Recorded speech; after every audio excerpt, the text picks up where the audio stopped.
Bismillahirrahmanirrahim. Kama qala alaihi salatu wassalam, at-tafakkuru sa'atin khair.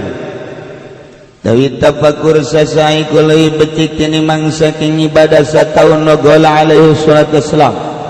Ngadau kangjeng Nabi ikut tetep ingatase kangjeng Nabi uti rahmat lan salam ing lafaz tafakkuru sa'atin khairun min ibadati sab'ina sanah. Dawi tafakkur sasai kulai becik tinimbang saking ibadah 70 tahun. Qala alaihi salatu wassalam, tafakkuru sa'atin khairun min ibadati alfi 'am. Dawi tafakkur sasai kulai becik tinimbang saking ibadah 1000 tahun. Wa taufiqu fihi makautin ropaken fihi ing dalam tafakkur iku ayo gol. Ente den ucapaken apalapan man tafakkara fi tafasilil furud fatafakkuruhu fatafakkuruhu sa'atan khairun min ibadati sana. Isapaman iku tafakkur yaman dalam pirang rincian pirang-pirang cabang iku makauti tafakkur siman ing dalam sasah iku leh becik tinimang saking ibadah setahun. Wan tafakkara lan isapaman iku tafakkur yaman bimarifati ma yajibu alaih dalam marifat dalam marifat ngauri barang kang wajib yang mengataseman minal ibadah saking minal ibadati saking ibadah fa khairun min ibadati sab'ina sanah iku maka leuwih becik tinimbang saking ibadah 70 tahun. Man tafakkara sa'atan bisabaman iku tafakkur yaman dalam sasapi marifatillah ta'ala in dalam marifat Allah ta'ala iku fa khairun maka leuwih becik min ibadati alfi sanah tinimbang saking ibadah 1000 tahun.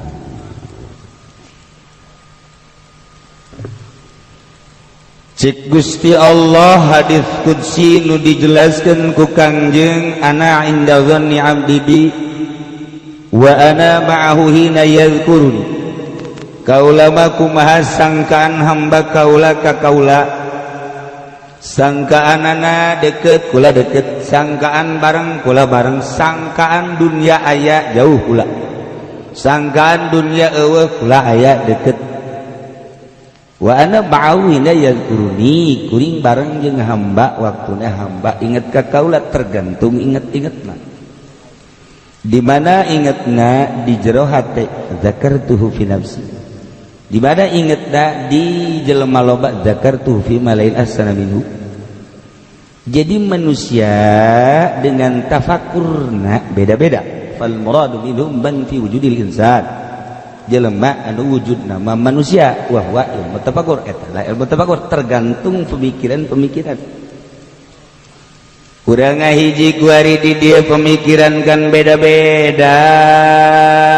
Aya anu di jero majlis mah di jero majlis bae ngadengekeun ngaji, tapi pemikiran kana usaha mah usaha bae di dinya makomna.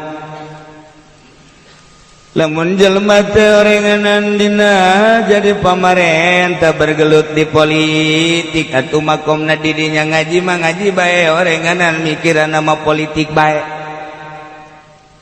Okos jelema boga hutang ujang mayar kajen di bank balerkeun ka mamana ge kadinya deui.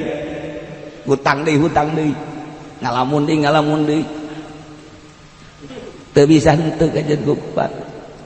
Okot jelema jatuh cinta kajen di bank balerkeun ka mamana ge tahunung nuhan dihandapeun bibir kadeuleu bae. Hunung. Ngobrol sakedeung ke ngahuleng, ngobrol ke sakedeung ke ngahuleng. Ngobrol ke naon ke ngahuleng deui. Wih, eta bibir terbayang-bayang. Masyaallah. Terasa dunia ini milik kita berdua. Masyaallah. Masya Allah. Yang lain cuma ngontrak. Allah hari di jero hatena apapun yang terjadi akan aku laksanakan. Gunung yang tinggi akan kudaki, lautan yang luas akan kuseberangi demimu. Oh, pohara jasa. Engkau jangan cangcaya. Apa itu cangcaya?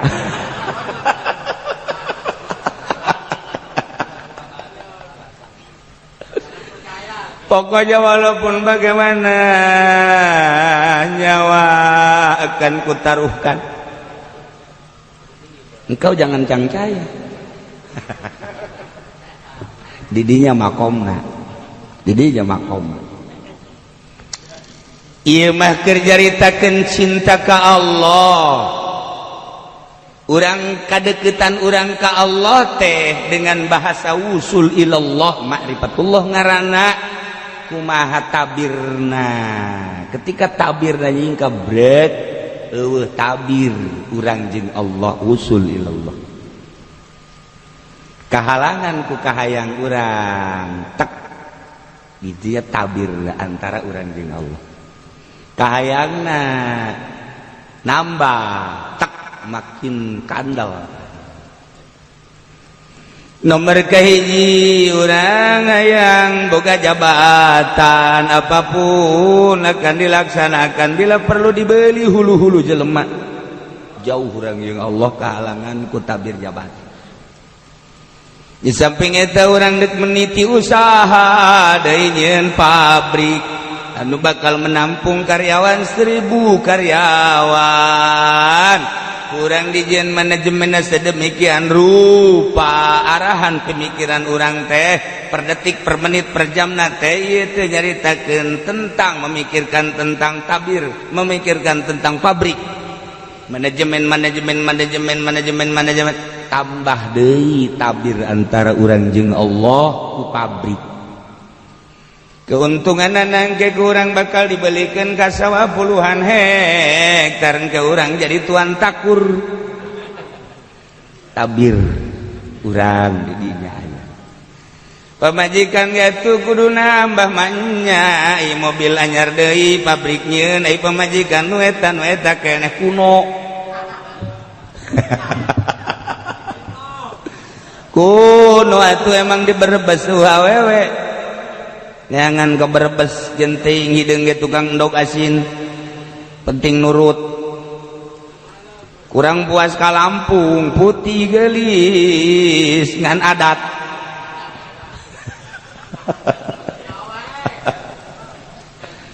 Nah, tabir urang seperti keur jaritakeun tabir. Terlalu luhur tambah meureunanan kurang mah nu handap we deuh hayang meuli samping bagus. Allah kahalangan ku kahayang samping deuh hayang meuli baju bagus, deuh hayang meuli jas. Tabir ulah aya kahayang gerage pikeun set arahan dengan gua apa aku renungkeun ku urang lamun cek Kangjeng Nabi dunia teh ieu teh horenganan fana.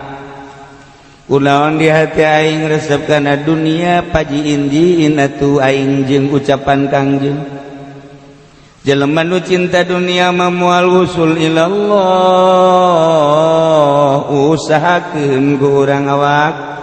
Sia kunaon resep bae kana dunia teu meunang manggih motor mobil resep bae manusia makhluk resep bae aju sia aya resep kos kitu makan siang ke menikmati engkena ka dituna teu meunang aya jelema hayang diwadoh-wadoh wadoh haji pendi kabeuli di mobil tah wadoh haji pendi mah keren nah wadoh haji pendi mah hebat jasa nah Gus siapa dulu dong nah didinya lah tabirna antara jipendi jeung Allah datang ka paeh kahalangan Allah na mantak meujeuhna di ka jahanamkeun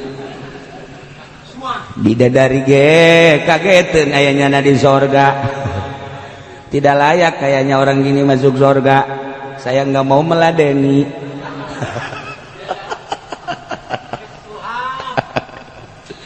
usul jalan ke malaikat Malik. Malaikat Malik mohon supaya diterima ini warga surga yang harus pindah ke warga neraka. Emang kenapa? Oh, malaikat Ridwan juga di sana udah enggak ngeruin kayaknya. Iya, lah buset deh. Buju Buneng ini ada di sini orang potongan kayak gini kan gak pantas di sini. Dia mah harusnya sono, dia mendil marunde deh. Nah, tahi tafakur sekali dua kali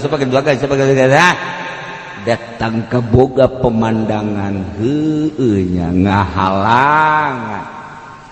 mimiti nama api lain teh lalagaan mong kadituna embung beneran lalagaan heula lalagaan lalagaan heula engke jadi bebeneran urang ge mimiti nama susuganan bogoheun susuganan boga jadi boga beneran tuh kan lalagaan heula jeung Allah ge lalagaan heula penting teh udang zikir lalagaan teh kabela dituna betah.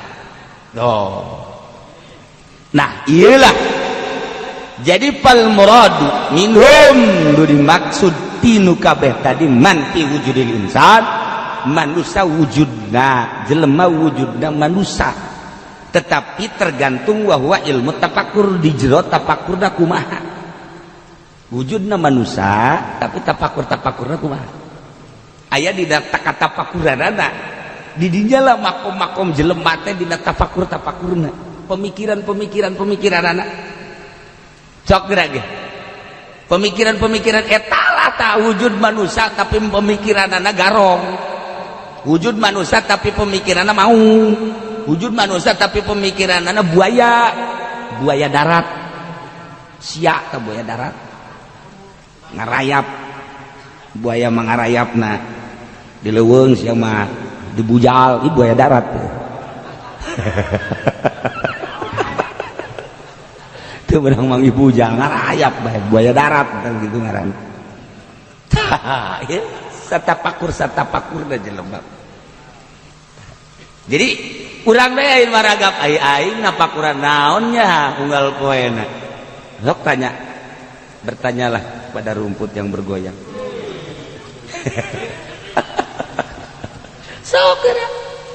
bertanya orang ke diri orang saya sudah tapakuran ku sia awak naon pemikiran sia sebenarnya naon hayang naon jeung pagawean sia naon hayu jawab ku sia sorangan goblok meureun sia siapkeun ku urang hoe goblok ge sia ieu waing dihajar sia paing hayu sia di ka mana sia ieu hoe ieu goblok awas sia ieu dikaceulikeun suka ieu sia nyeri sia ge hayo sia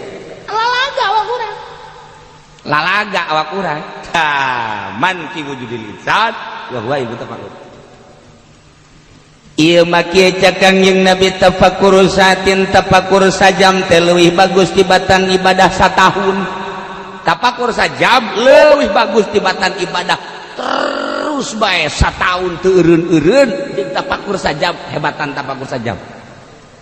Nomor kedua mata tafakkur saatin khairun min ibadati sab'ina sanah tafakkur sajam leuwih bagus tibatan ibadah 70 tahun tadi masa tahun nu kadua mah 70 tahun nu katilu mata tafakkur saatin khairun min ibadati alfi amin tafakkur sajam leuwih bagus tibatan ibadah 1000 tahun coba eta kok beda-beda sih tergantung tafakurna numantak patai fataufiqu bi ngeropkeun anak kieu ye nomor kahiji cek tadi teh nomor kahiji tafakkur saatin khairun min ibadati sanat tafakkur sajam leuwih bagus tibatan ibadah setahun eta teh horenganan man tafakkuru fi tafasilil furu tafakkur saatan khairun min ibadati sanah napakuran dina rincian furu cabang-cabang eta tafakkurna sajam lebih bagus tibatan ibadah setahun tafakur dina masalah furu iya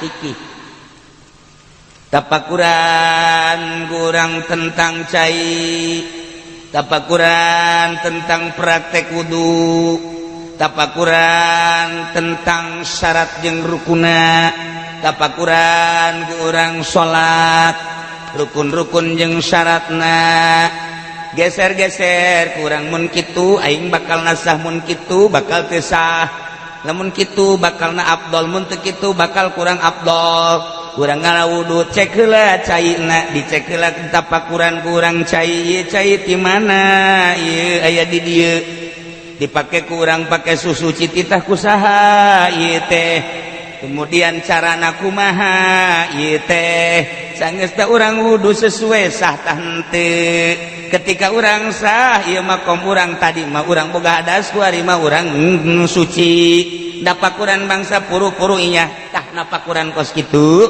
leuwih bagus tibatan ibadah satahun kecil tuh. Ku ari mana pakuran teh jurusanana geus mendalaman tafakaro fi marifati ma yajibu alaihi minal ibadah. Ku ari mana pakuran nganyahokeun naon wajib urang ti jurusan ibadah. Ibadah mana nu wajib ka urang? Kurang dilaksanakan sesuai apa henteu ieu teh ibadah secara zahir, ieu secara batin geus jadi ibadah tancan.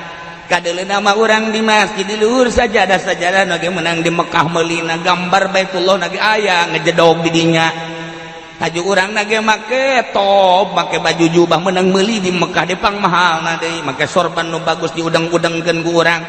Di luhur mah sajadah di jero masjid dage masjid anu hebat, di jero masjid dage masjid emas, kubah emas Depok. Sholat di tengah deh, tengah-tengah masjid pas luhureun kubah. Hebat aing ieu asup sholat henteu si cak Allah. Kumanusa mah tuh Haji Pendi keur sholat korenganan di jero nama keur hayang kalem ku makhluk. Yeuh aing yeuh hebat yeuh. Tuh sholat apa itu? Mana ketentuan jeung keharusan dimurdikeun ku urang. Gusti secara zahir mah abdi teh salat, ieu teh secara batin mah meureunana abdi teh can kasub salat ku Gusti. Ketika abdi iyyaka na'budu wa iyyaka nasta'in, abdi ka Gusti wungkul ibadah ka Gusti wungkul api nyuhunkeun tulung. Ketika urang masih keneh dagang cek Gusti Allah kadzabta bohong sia. Cenah ka aing ibadah, sia ka aing masrahkeun. Kos sia dagang kadzabta. Bohong sia.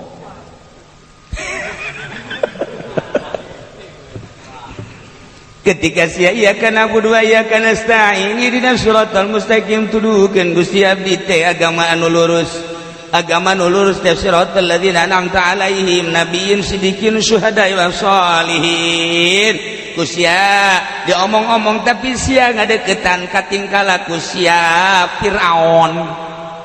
Ai ku sia dipentana nama sia teh hayang ihdinas siratal mustaqim tapi kalakuan sia teu meunang be make baju nu jore, asal nu jore be rarasan teh sia kurang pede. Berarti sia lain ka aing ditutupan aurat hayang katangen ku makhluk kadzabta bohong sia. Ngomong sia sidikin tapi sia horeganan kadzabin kadzabta bohong sia. Tapakuran kurang Gusti abdi loba salah ternyata Gusti. Babacaan abdi ku abdi dibaca menang ti Gusti tapi henteu dipake ka Gusti. Salat anu dipraktekkeun kudu ka Gusti, rukuna sujudna jeung itidalna segala rupa horenganan henteu ka Gusti. Abdi teh ditapakuran kurang loba kasalahan nu kamistian-kamistianna me horeng ibadah teh lain kitu Gusti. Deuk ka Gustikeun we Gusti dimbulit-bulit dimur-dimurni dilempeng-lempeng. Geus atuh berarti kuncina mah ulah hayang resep ka manusia, ulah resep kana dunia ka Gusti be, sebab dunia eta lah nu bakal ngacak-ngacak antara urang jeung Allah, makhluk anu bakal ngacak-ngacak antara urang jeung Allah, nafsu ngacak-ngacak antara urang jeung Allah. Gusti tapakuran kurang dimur-nimuri tah lamun napakuran kos kitu eta sajam bae khairun min ibadati sab'ina sana. Leuwih bagus dibatan 1000 tahun 70 tahun. Lamun napakuran dina marifatillah, marifat ka Allah wa ka Allah Gusti. Korenganan sakabehna pagawean teh nu Gusti, ketika abdi ngaku-ngaku berarti abdi musyrik. Marifat ka Allah mah gitu. Nyaritakeun urang syariat ki musyrik teh ketika jelema nyembah ka lain Allah musyrik. Dina ilmu marifat mah lain ka Allah bae ge eta musyrik. Ngaku bahwa ieu mata abdi goblok nu aing musyrik. Ngaku ieu mah teh nu aing musyrik. Pengakuan salian Allah eta teh musyrik cek ahli hakikat, cek ahli ma'rifat. Sebab ahli ma'rifat teh nu diakui walti Allah pagawean tunggal nu Allah, sifat tunggal nu Allah, asma tunggal nu Allah. Geus lamun pagawean tunggal nu Allah, sifat tunggal nu Allah, asma tunggal nu Allah, atuh moal kaluar asma jeung sifat tina zat Allah tunggal Gusti Allah hiji dina pagaweana, hiji dina sifatna, hiji dina asmana. Geus kabeh udah diaku kurang nu Allah. Ieu robah nu Allah, ieu cicing nu Allah, sugi nu Allah, sehat nu Allah, gering nu Allah. Geus kabeh teu aya nu dipenta tuling walti ka Gusti Allah, sadaya-daya nu Allah. Sakumaha Syekh Siti Jenar kabeh nu Allah ki halaj nu Allah ma fi jibati ilallah geus Allah hiji be Allah nah lamun tafakuran soal eta kakarak eta tafakur saatin tafakur sajasa saah khairun leuwih bagus min ibadati alfisanati nimang saking ibadah 1000 tahun nu mantak di mede sunan thayyib nya nama gawena teh ngaringkuk bae ngaringkukna diandapeun bedug nu mantak disebutna mede okosiki mede merongkol tapi horeganan ibadah lamun ditimbang nyana jeung jelema 1000 tahun nyana merongkol masih gane merongkol nu mantak sing hadap saya kieu merongkol eta ge sarua mending digujubarkeun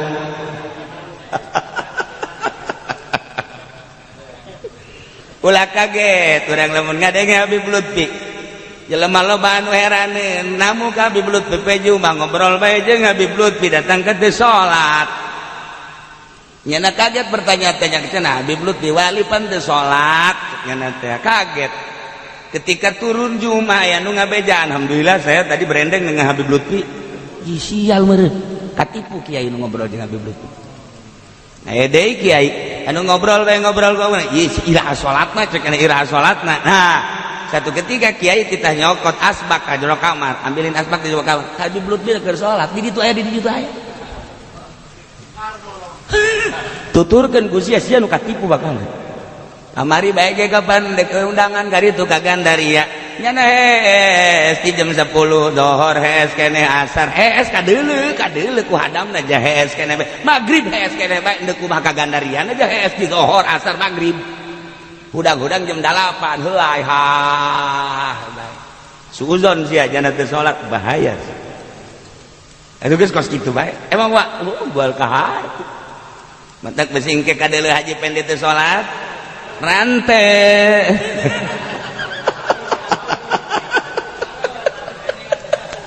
rante bae dijamin kukula nitahna ge kula namun langsung rantek cenah kiai besi katulah ajeun aing mah nyahot katulahna geus jeung sanggeus tadi rantai ragakeun ka sumur pareum deui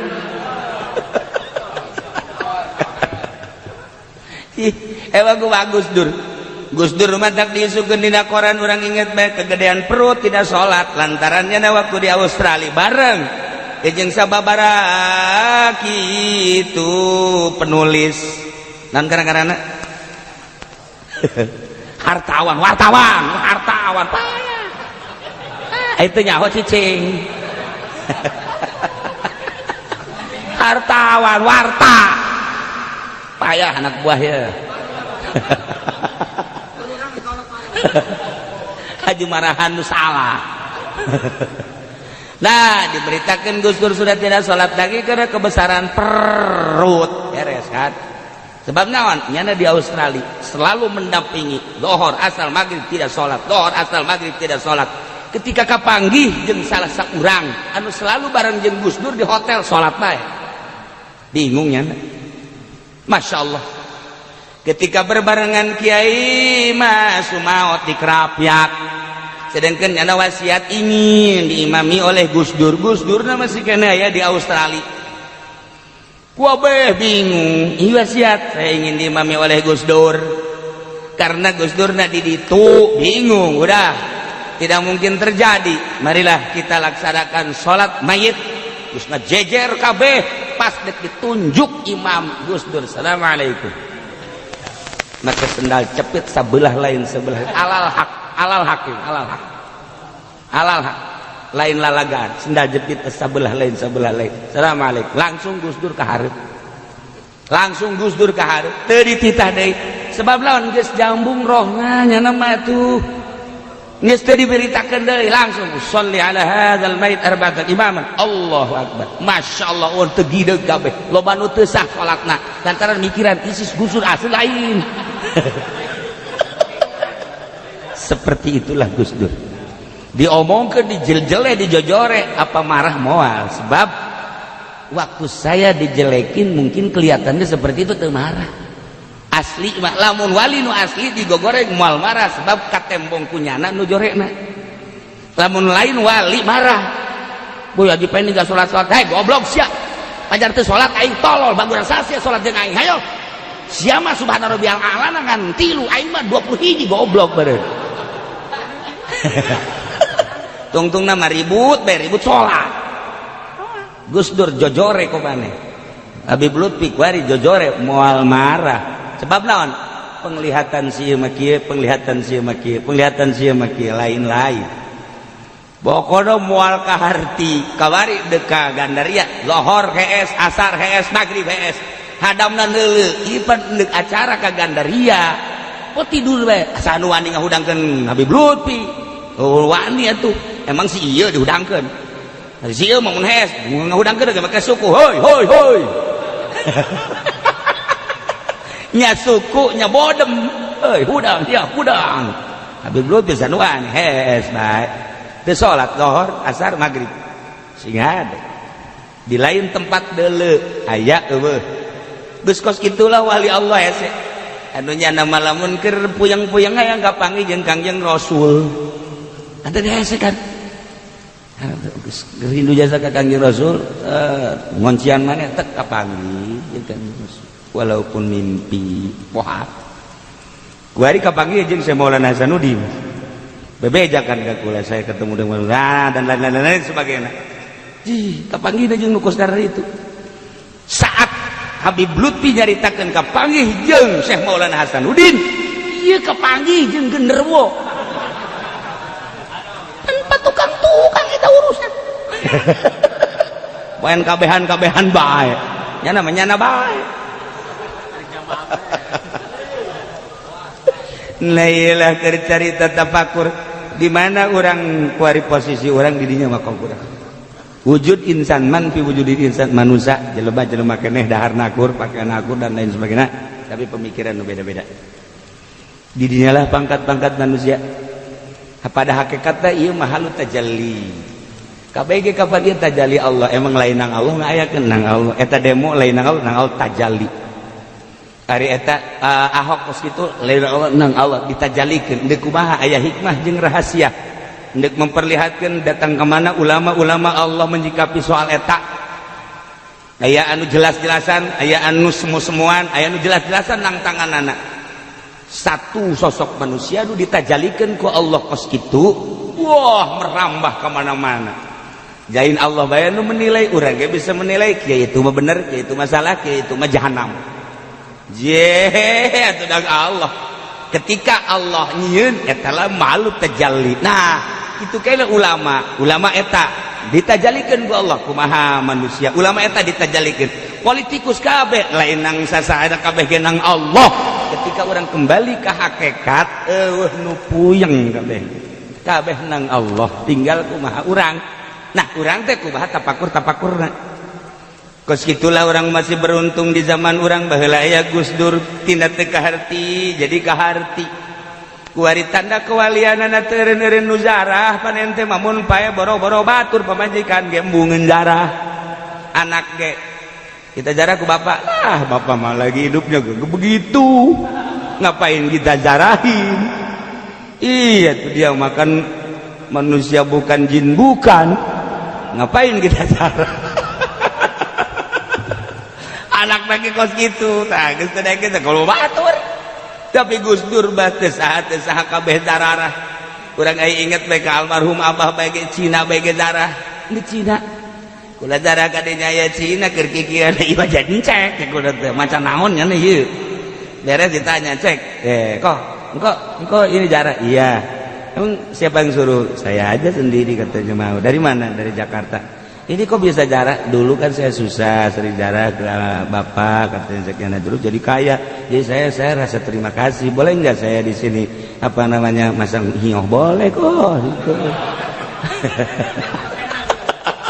Sing kok jarak ke abah ndak kuat masih inci jarak atuh gitu itu urusan Allah rasa terima kasih jana dengan doanya nasa bodoh tapi urusannya anak kok boka Gus Dur ke abah bae sing engkoh jarak itu kok bakal Gus Dur je itu urusan jana teureun-eureun nuzara terus bae salah satu tanda kewalian manusia setelah maut loba nuzara salah satu tanda kitu bae geus lamun tadina hebat geus maotna nu zara lain wali sebab wali mah geus nu zara ge timbul sorangan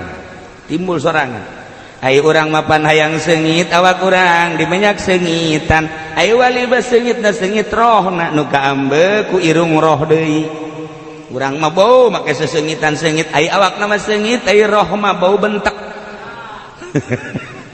ialah tergantung tapakur sok geura mulayan urang lurus-luruskeun gara tapakur teh kadu tadi teh apakah tafasilil furu apakah tentang mayajibu alaih minal ibadah apakah tentang marifatullah di mana urang tapakur cenah kula ge tapakur lain cenah kieu kumaha sia kula ngalamun bae bu lamun ka beuli mobil eta tapakur lain kiai goblok tah mah hayal tolol beusi aing mah beusi ngakurkeun kos kitu tapakur babuk sia ku aing wallahu a'lam bishawab.